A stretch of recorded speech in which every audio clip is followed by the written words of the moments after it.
Shit. Why the hell are you sneaking around like that?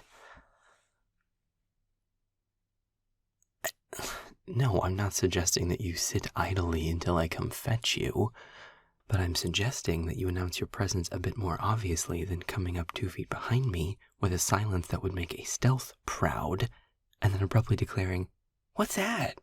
at full volume. Shock is still just as uncomfortable here, I assure you. It's fine, don't worry about it.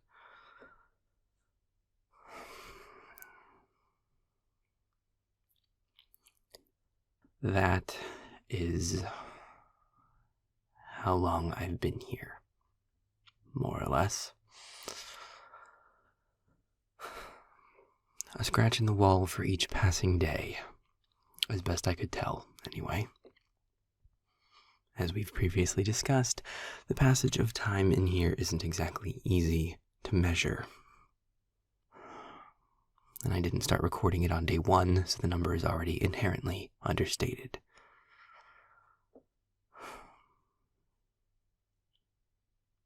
$757. It could be double that at this point for all I know.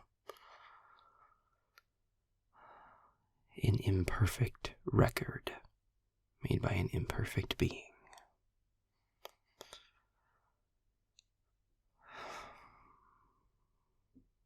Two years. 2 years without a sun, or a moon, or stars, or fresh air, or another voice. 2 years away from home, trapped in some dream-walking, fumbling xenophobe's idea of punishment for the act of being born a demon.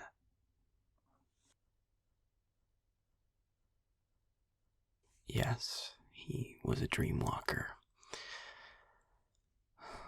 It's no doubt the reason why this place manages to be so complex, despite the incredibly brief connection we shared as the rift collapsed.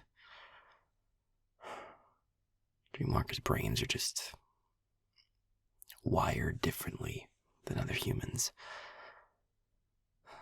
Presumably, it's what makes them so capable of forming and managing an entire dreamscape. There are a million little variables to track and control simultaneously, and it would be my luck that that's what I'd have forming this little mock prison of mine. Although maybe I should be grateful for the complexity. It's at least kept my mind sharp. Maybe if some normal, empowered human had somehow influenced what this place appeared as, I'd be standing in little more than a house. Or just a room. One without meaningful detail.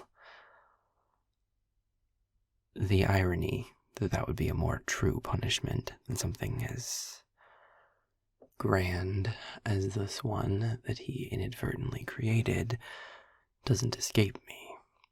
And I'd gladly rub it in his face if I ever get the chance. After I give a few other choice words.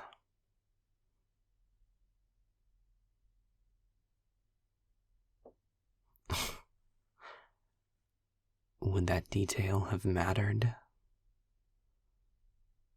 If I'd mentioned he was a dreamwalker that first day you arrived, would we really be in such a different position than we are right now? Careful there. Your obsessive is showing, Starlight. Maybe the reason why I didn't explain every facet of our situation when you first arrived was in some misguided effort to prevent you from being overwhelmed. Did you consider that? Mind you, if I'd realized I was going to be working with the human embodiment of a 20 questions game, I might not have bothered. But hindsight is 20/20, as they say.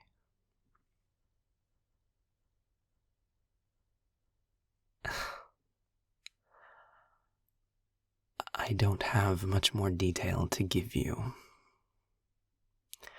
I've got 2 years of speculation and assumptions, trying to explain processes that are beyond my understanding.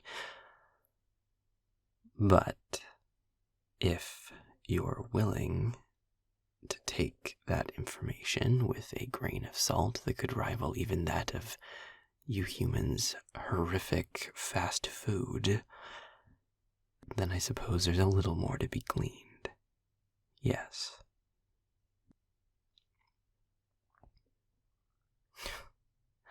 Of course you would. Fair enough. The man in question, as stated, was a dreamwalker.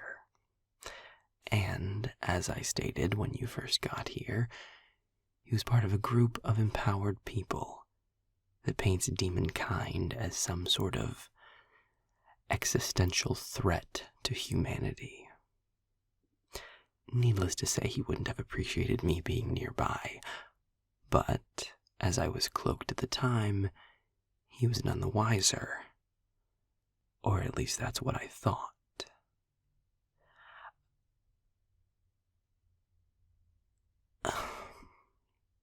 You're really throwing a dampener on the dramatic pacing of this story, you know. Why am I not surprised? I knew about the group and his membership in it because I had previously fed on him. By completely random chance, mind you. As an inchoate, I can feed on any emotion, and I do so fairly indiscriminately, absorbing small amounts of feelings from people walking around me on the street or in a store, wherever and whenever. I encountered him literally in passing while walking one day, and I was intrigued by the amount of conflict in him. My people, my empathic kin in particular, tend to refer to it as knots. And he had enough to make a merit-badged Boy Scout jealous. Needless to say, I was intrigued and satiated, so I stuck around a bit. Not that he could tell. Invisibility is a delightful skill if you have the mind.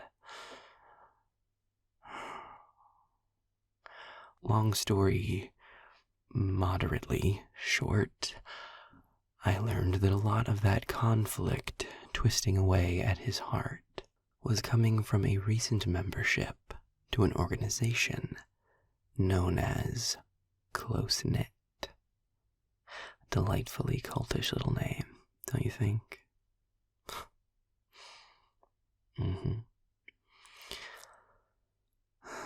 They hold a number of questionable beliefs, key among them in ostensibly empirical distrust of demonkind. I continued to keep an eye on him to try and see if I could learn more about this little organization, and while following him one day, he apparently detected me through my cloak and went on the offensive, as I told you before. Everything after that is conjecture.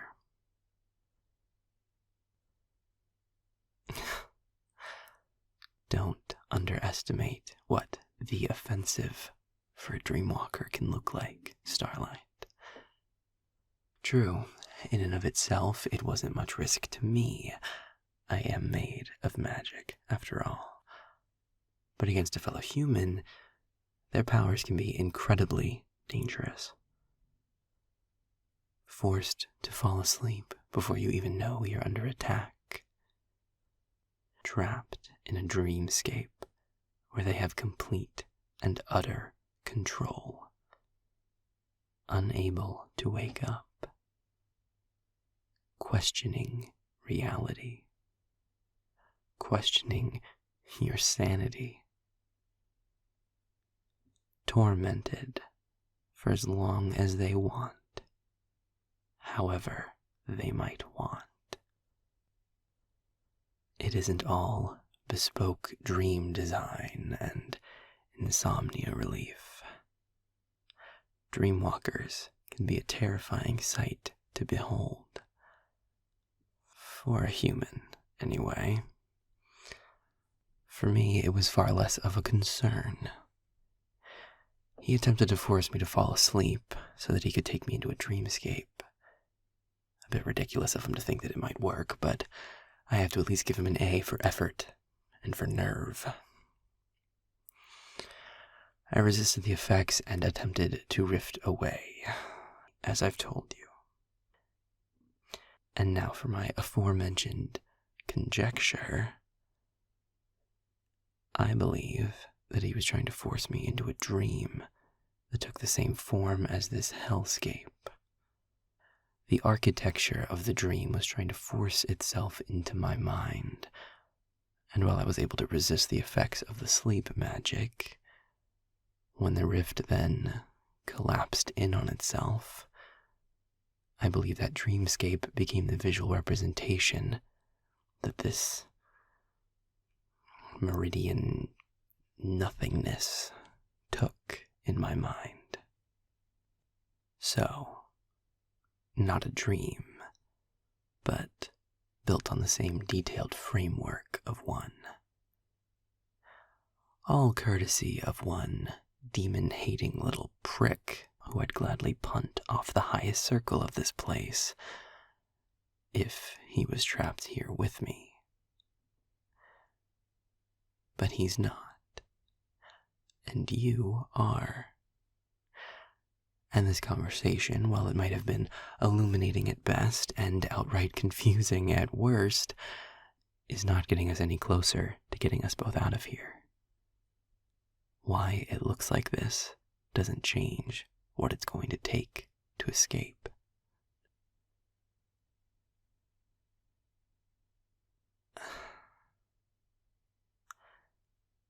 You ask very odd questions, you know that? Are you like this in your normal life, or is this just some gift you bestow upon me?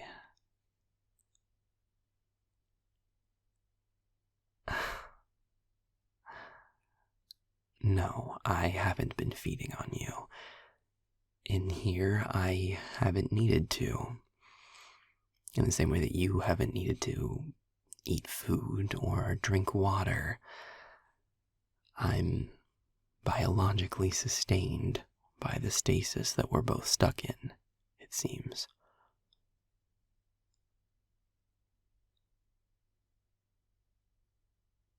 Yes, as an inchoate, I can feed on any kind of emotional energy.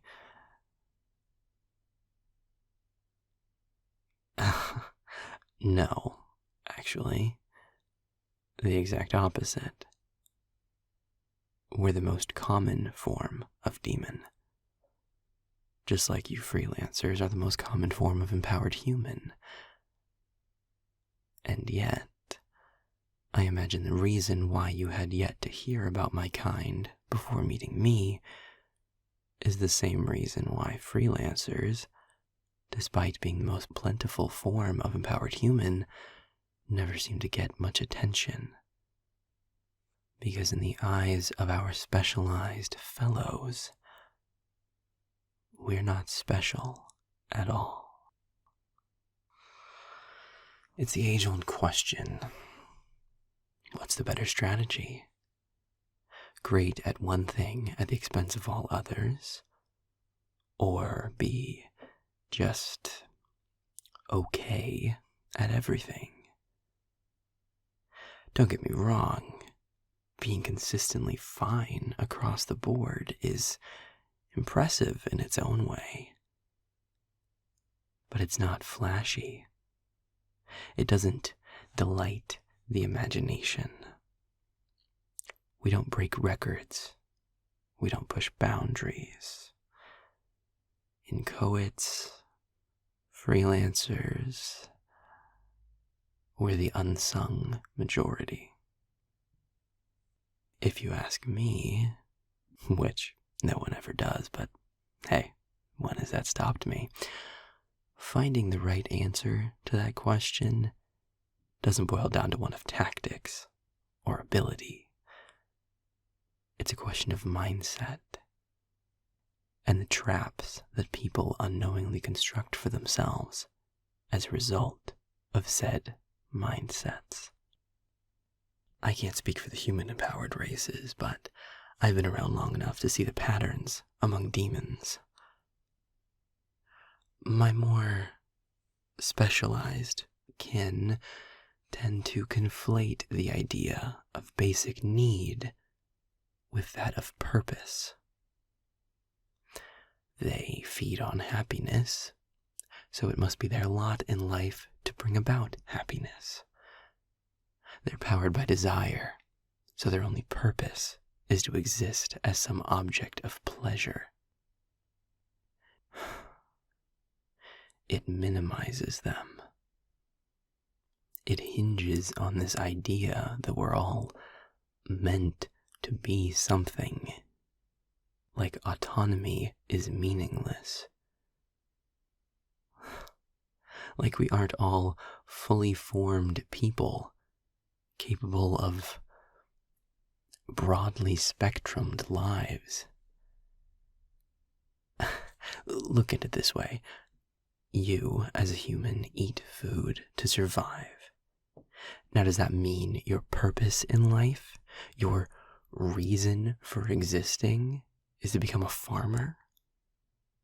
No, of course not. I mean, sure, you could become a farmer, and you'd probably do a lot of good being one, helping make sure the world is fed. But you could also be anything else. Do good in a million different ways and just also eat. The ability to do something well is not obligation to do it.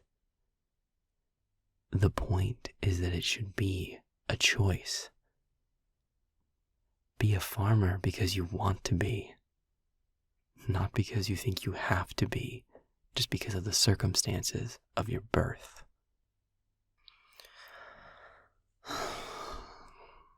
It's an argument my kind, the inchoates, have been screaming at the brick wall that is the rest of demonic society for all time. If our source of food is our purpose, then what the hell is an inchoate's purpose? To be everything? The highest form of demonic possibility? To divide our interests indefinitely, becoming a master of nothing? A waste of space? Our diet, for lack of a better term, is unspecialized and, by virtue of that, is far less efficient. We have to constantly consume feelings. I mean, it's easy because we can feed on any kind, but it's a need that can only be satiated for brief stretches, unlike a specialized demon. So if our power is our purpose, then what does that make me? A greedy leech? A parasite? No, of course not. I'm a person, fully realized, for better and for worse. That my kin can't see that for themselves, can't see that they're more than what they need to survive, is a constant source of frustration. So, if you ask me, the answer to what's the better way to be isn't a simple answer of specialized or unspecialized. It's to recognize your own autonomy and to become the best version of whatever you want to be. Assumed predestination begets mediocrity. And as long as we're writing down affirmations, why not throw in people should stop shitting on people just because they're different. That one has a nice ring to it, I think.